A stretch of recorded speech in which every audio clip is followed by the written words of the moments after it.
book, Math Fair Blues. The school math fair is here, but Seth and his rock band don't have math projects. They're in big trouble. Or are they? Talking about problems, mine was called Math Fair, and it was just 3 days away. Guess who didn't have a project? Me. Neither did my friends. We were too busy with our new rock band, which gave me an idea. Could our band do a concert at the fair instead of a project? I asked Mr. Wall the next day. You know how you said that rhythm is kind of like math. I sure did, said Mr. Wall said. He thought hard. Okay, you can play, but you still have to do math projects. Our first real concert. My friends are excited too, but not about math projects. The only one who didn't mow was Dana.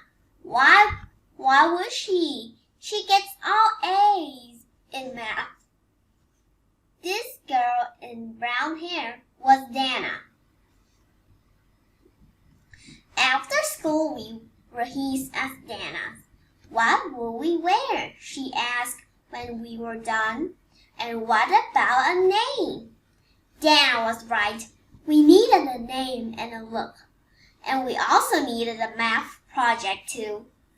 Why don't we have t-shirts printed up with cool pictures? Said Joe.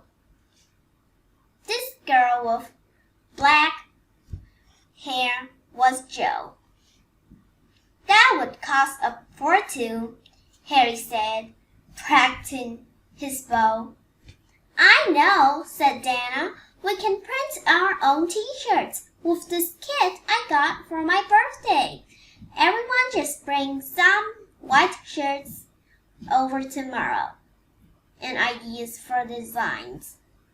An idea and for math projects, added Dana. Yeah, we all say. The next day we started practicing on our old shirts. It was good we did.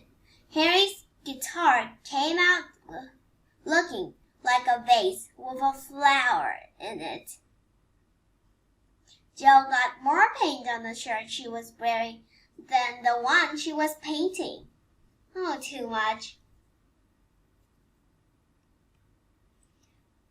I'm discouraged, Dana said. Let's take a break. What about a snack? Said Joe. Peanut butter and jelly always helps me think better. It did help. Suddenly, Joe cried out. I've got it! She washed the empty jelly jar and dipped it into red paint. Then she pressed it onto her shirt. Abracadabra! A perfect red circle. Hey, Dana shouted. We could use other jars too. Bigger ones, littler ones. Why only use jars? Harry said. Look at all this stuff. We can print on lots of shapes. Triangles, squares, rectangles, whatever we find. Well, what? Not quite whatever, said Dana, running over to me. Whoops! I had picked up her mom's best crystal vase. Look at this, said Dana. She was making a nice sharp print with a yellow block. It was just the shape I wanted, a rectangle. But I knew Dana. She'd be using it forever. Aha! I spotted a little plastic dollhouse. The bottom was the same size and shape as the block. Plus, it had a great handle. Harry kept muttering. Triangles would look cool, but I can't find a triangle shape." We all helped him look. It wasn't easy. The stuff we found was too big, too breakable, or too bumpy. And Dana saved the day. "Look," she yelled, "this candy box is perfect." It was true perfect. Harry used the top for green triangles and the bottom for yellow. And we all got to have another snack. It's the candy in the candy box. "Hey, look!" cried Jo suddenly. She drew a line across a square from one corner to another. "Two triangles," she said. "Am I a genius or what?" Shapes were hiding all over the place. Finally, we done. And ask anyone, no fancy printer could have done a better job. "The shirts look great. They're all different," said Dana, "but they all go together." That's the truth. We got up early the next day for our dress rehearsal. We sound really good, and Dana's dog made a great audience. We were walking to school when it hit me. "Oh no," I said. "We forgot about the math projects." "Uh-oh," said Harry and Jo. "Too late now," said Dana. "I just hope Mr. Wall still lets us perform." But that morning, Mr. Wall had his mind on something else. A surprise quiz. And math! Just my luck, I thought. My worst subject. I have no project. And now a test. But guess what the test was on? 2D shapes, just like the ones on our shirts. The four of us winked at one another. Guess what? Again, I knew all the answers. Next thing we knew, it was time to set out the math projects. "Let's get out of here," Harry whispered.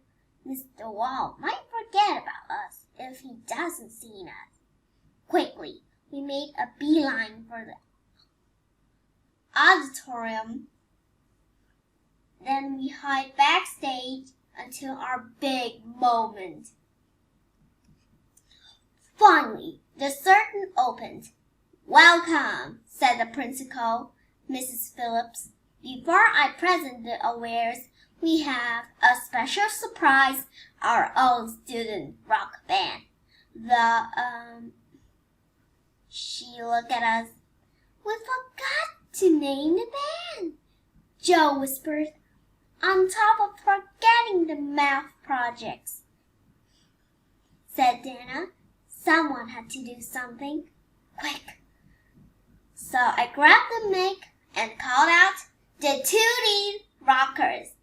The audience clapped like mad, and we began to play. They love us.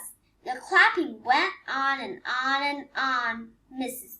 Phillips had to shush everybody so she could give out the awards. As soon as we sat down, I stopped feeling like a rock star. I was a regular kid again, a kid with no math project. I got really, really nervous. I didn't hear a thing until Miss Phillips said, "And now for our last award. It's brand new and it's for the most artistic math project.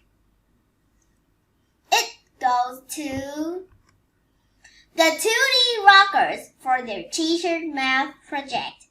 Math project? Award? Us? We couldn't believe it! We had won an award in the math fair. The audience yelled, "Eckerd, Eckerd!" So we played again. And one thing was for sure, the 2D Rockers were in great shape. Yay!